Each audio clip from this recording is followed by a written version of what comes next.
Assalamualaikum warahmatullahi wabarakatuh.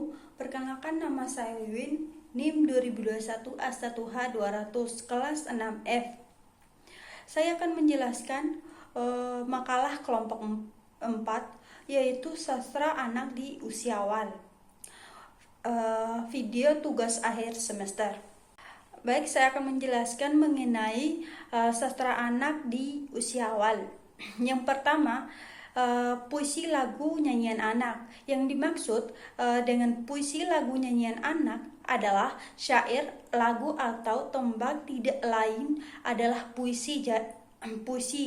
Jadi lagu dan tembang dapat pula disebut sebagai puisi yang dilagukan, puisi lagu. Keindahan bahasa puisi lagu dan tembang-tembang dolanan dapat dicapai lewat permainan bahasa yang antara lain berupa berbagai bentuk paralelisme struktur dan baik perulangan bunyi maupun kata.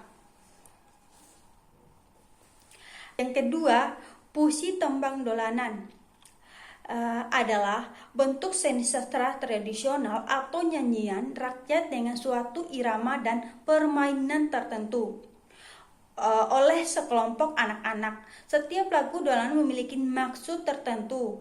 Lagu-lagu dolanan memiliki lirik-lirik atau syair yang tersusun dari kata-kata indah yang memiliki makna. Yang ketiga, nursir remes. Pada masyarakat yang berlatar belakang bahasa Inggris juga dikenal puisi-puisi lagu dolanan itu, yaitu dikenal sebagai nursery rhymes atau nursery songs. Puisi anak-anak atau puisi-puisi lagu jadi mirip dengan seorang ibu Jawa bernyanyi atau bersenandung lagu gambang suling untuk meninabobokan anak kesayangan di masyarakat barat. Si ibu juga bernyanyi atau bersenandung puisi-puisi lagu anak-anak. Yang ke-B, tradisi cerita lisan. Tradisi cerita lisan lahir dari perkembangan anak yang belum mengenal cerita tulis dan belum bisa membaca. Yang kedua, biasanya cerita lisan berisi dongeng, fabel, dan cerita-cerita yang mengandung suri teladan. Yang ketiga, diceritakan sebelum tidur. Cerita lisan dapat menimbulkan sensasi nyaman dan mengajarkan anak-anak untuk mengembangkan imajinasi.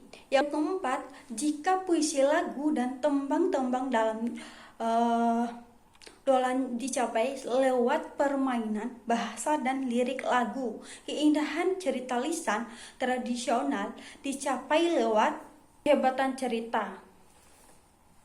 Budaya bercerita kepada anak kecil adalah sebuah budaya yang bersifat universal.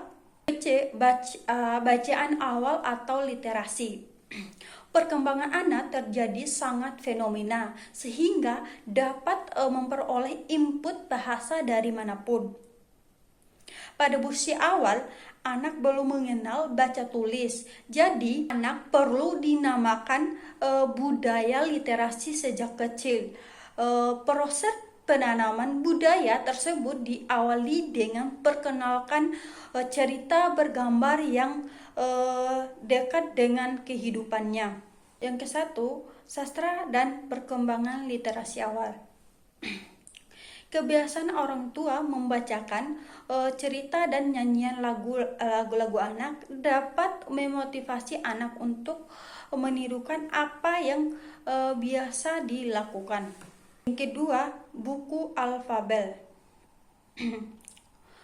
Tujuan buku alfabel disusun untuk memperkenalkan dan mengajarkan huruf-huruf alfabel kepada anak dalam rangka pembelajaran literasi.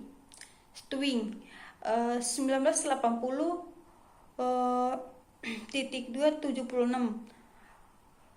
mengemukakan bahwa buku alfabel dimaksud untuk membantu anak mempelajarkan urutan huruf, bentuk huruf, stil, dan korespondensi antara bunyi dan simbol.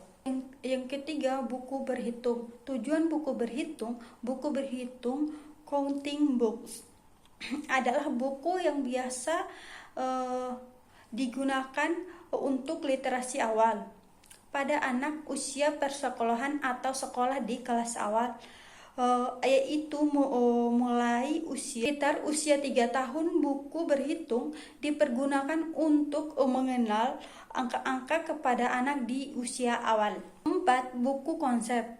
Tujuan buku konsep concept books, yaitu buku yang dipergunakan untuk mendeskripsikan berbagai dimensi dan jenis objek atau berbagai konsep yang abstrak kepada anak. Buku konsep termasuk salah satu buku informasional pertama bagi anak. Bahkan buku alfabet books dan buku berhitung counting books juga termasuk buku informasional karena juga dipakai untuk memberikan konsep-konsep tertentu kepada anak. Karakteristik buku konsep: yang pertama, tujuan pembelajaran jelas.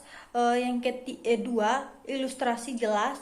Yang ketiga, gambar familiar dan dekat dengan dunia anak.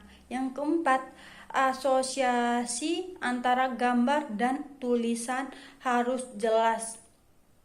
Yang kelima, jika mempergunakan huruf alfabet dan angka, informasi yang disampaikan harus akurat dan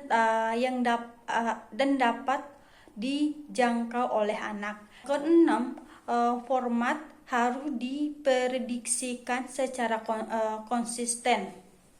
5. Buku gambar tanpa kata. Buku gambar tanpa kata adalah jenis buku sastra anak yang mempergunakan media gambar sebagai utama dalam menceritakan suatu peristiwa.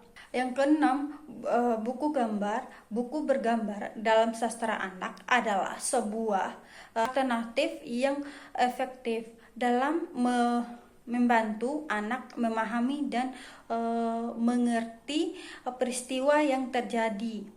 Ini dapat menjadi sebuah alternatif yang efektif dalam membantu anak memahami dan mengerti peristiwa yang terjadi.